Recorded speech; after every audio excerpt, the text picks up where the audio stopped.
Evening viewers, we are going to look at another sine pulse width modulation ICs power inverter circuits. Last we have shown one which we've all seen what it was, the power it has been rated for and what it is capable of. So this evening we are going to look at this one, which is also Sg3525 IC. Now, on its oscillation lines, it is using these driver transistors, which is S8550 and S8050 on each oscillation lines. And now about this IC, it is having about 8 pins on both sides. But number one starts from the top here. Start from the top here down here.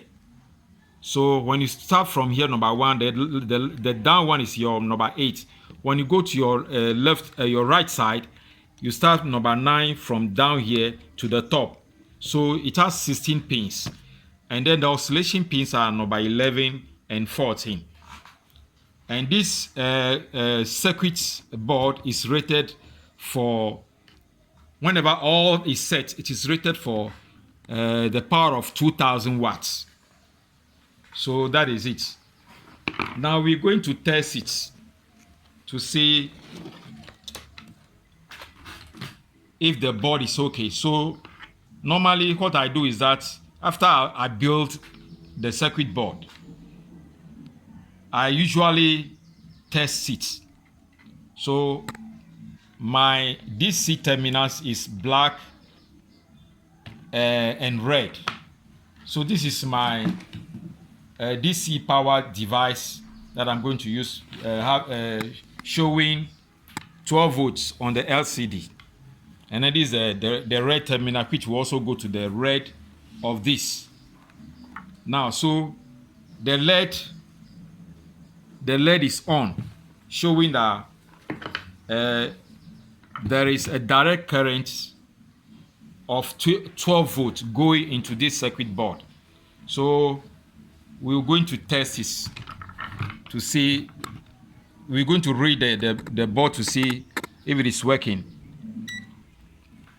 That's the DC. Now the black terminal will come to the black terminal of the circuit, and then the red will go here. So we have 12 volts. That's the power going into the inverter circuit board that I built. So these are the oscillation. These two terminals are my oscillation, 11 pin and then 14 pin. So let's see each one and see how the voltage that we can read there. Okay, so this is reading 4.5 or 4.6 volts, or let's say it's simple 4 volt. And this is also reading 4.6, 4.7, so 4 volts. Now that is about the board. So whenever you have this done, then you are sure that your board, your circuit that you have built as a power inverter, as an oscillation board, is working well. So I will now again look at the frequency. Normally I'll look at the frequency also.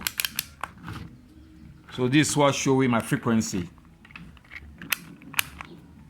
Now, so it's showing 50 S.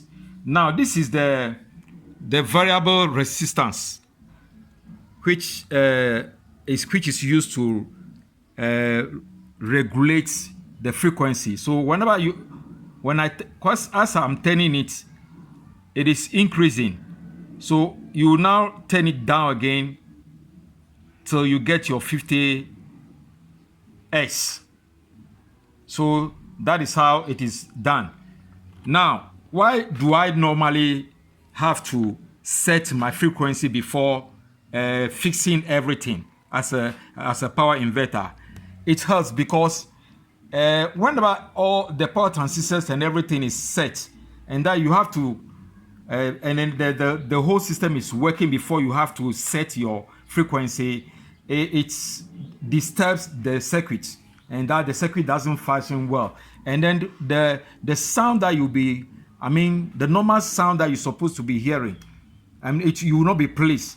You feel that and you will sustain fear that maybe you may end up blowing some of your power transistors or some of them. So whenever you set it before you go ahead of doing everything, maybe even if the frequency has gone down low or high, you only use you only use your screwdriver to turn your variable resistance, which you do the frequency job, very small turn, then you have it set. So that is about the circuit board. So the circuit board is now okay. So these are my power transistors on my heat sink. My power transistor on my heat sink. So these are MOSFET type of power transistors, and I'm using 4 types on each line of the oscillation. One for pin 11 and one for pin 14. Those are the oscillation pins coming from this very IC. So this type of power transistor is IRF 540N. So this is the second one. Okay, now let's come to another thing. These power circuit boards are normally of the low frequency type. Yeah, why is it that they are called the low frequency? Because of the frequency rating. Now, mostly the low frequency types of inverters uses a very huge transformers, and this is one type. And they are used because of the frequency, and mostly they are very good for inductive loads, like using electrical motors or pumps or air conditioning, or even fridge, as those are the inductive electrical gadgets. So they are mostly bulky but very good, and then they are also very effective in terms of power surge. They are very good in terms of very effective in terms of power surge. Yeah, so that is about that. But what we are going to do is that we will use the small one to do our testing. So we're going to connect the circuit now. So this cable is coming from my power transistors gates, and the resistance that I used for the gates of the MOSFET transistors are 10 ohms. So we will connect it to the circuit board.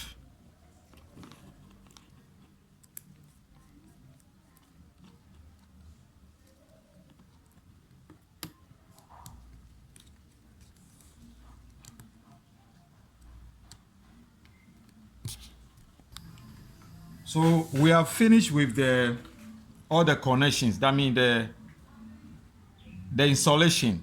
So all sources terminals from the power transistors are connected to the black terminal of the oscillation board, to the black terminal cable that will go to the battery, and then the red terminal from the oscillation board, which is also one of the terminals of the direct current that will feed the oscillation board, which is the positive that will go to the battery, is connected to the center of the transformer, and then passes through this circuit breaker which will also go to the battery. And then this is the output of the transformer. So we're now going to switch everything on to see how this inverter power rating efficiency will look like. So here we are. So we are connecting the red positive here. So this is my black connecting to the black the positive of the battery. Okay. Now the oscillation board is on with the LED lights. So let's see the output of the circuit to see what we are having. So here's the output.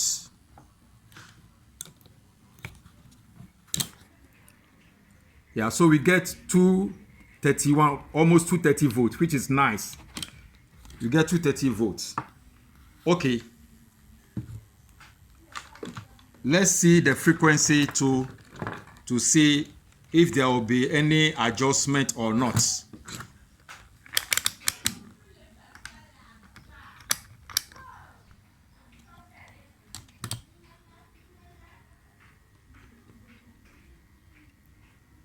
Yeah, so the frequency is giving us 50.06 Hertz. Perfect. So this is what I was saying, that whenever you set your oscillation board before going ahead to do everything, you don't need to adjust the frequency any longer. So everything is perfect. So we will now load it to see how, as it has been rated, this circuit power inverter circuit board has been rated to be about 2000 watts. So we're now going to test it. Now, and before you test this thing, now you must always look for electrical gadgets, because the reason for going in for power inverter is that whenever you have a power cutoff or you are off grid and that you are to use your electrical gadget, then you go in for this, and then a battery, and then the solar panels, then you are set to use those electrical gadgets. So this is a blender, and this blender has an output of 8,000, but I am not convinced about this having 8,000 watts. I'm not convinced how it has been rated. So maybe it is 800 watts. Let's take it like that. So, but let's test this and see this blender and see how it's going to perform. If it can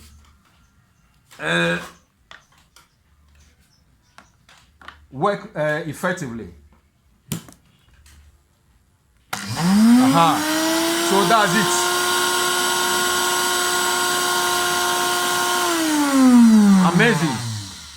Amazing. So that's it. So this shows that what we've done as a circuit, bringing all these components together, is very good. And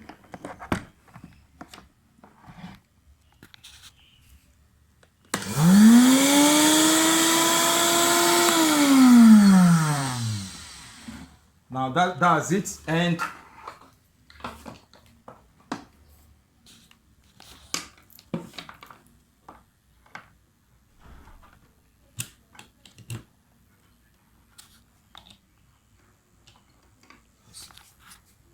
close it.